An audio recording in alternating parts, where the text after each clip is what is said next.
I think definitely within these few years there's been a lot of exposure to the public about extraterrestrials and sightings, more of the sightings part.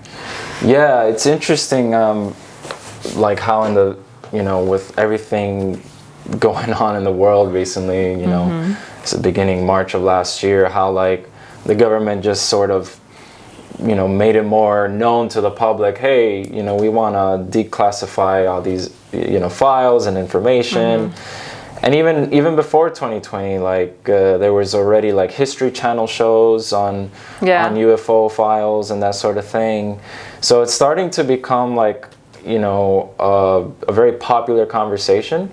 And I think it's a very important conversation, especially in these times. Right. Because there's so much fear and there's so much confusion, so much anguish and suffering going on right now, that if we have this conversation about UFOs or beings from other worlds, especially from the angle of spirituality, I think it would bring us a lot of clarity about what's going on in today's world, and clarity in ourselves too. Where is our future headed, and how we can better cope with the suffering going on in the world.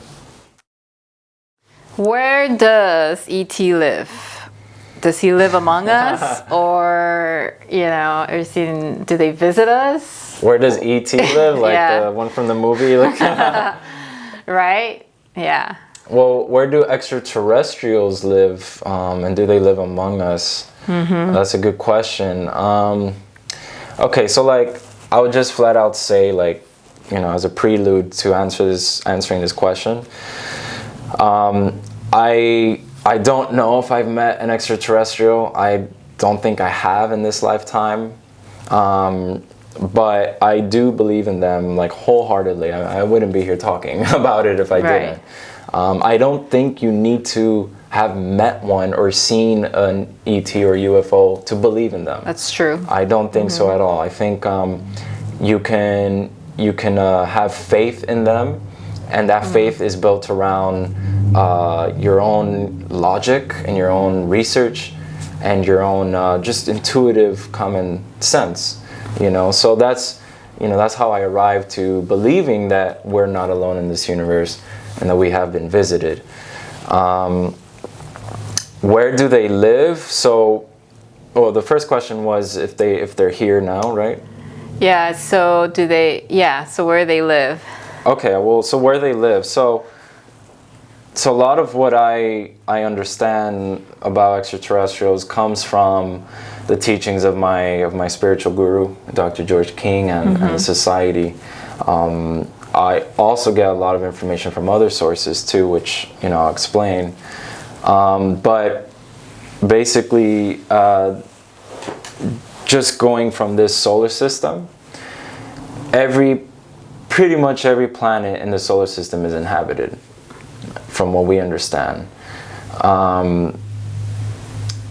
It's inhabited in other frequencies. Right, that's what I was going to say. Yeah. The other frequencies, because, like Elon Musk that sent a shuttle to Mars, and then NASA who's right now documenting Mars, and we haven't gotten no evidence of,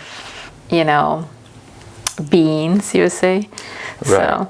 Right, yeah. NASA could send a space rover, which they have many times, to Mars, and they would just find rock and sand and dust or whatever, and mountains. But that's because they're looking at the lens from this physical reality that we're in right now. But what we're talking about here are beings that exist on a much higher frequency, a much higher realm of existence. So in order to understand that, we got to understand that we live in a multi-dimensional, multi-vibrational reality.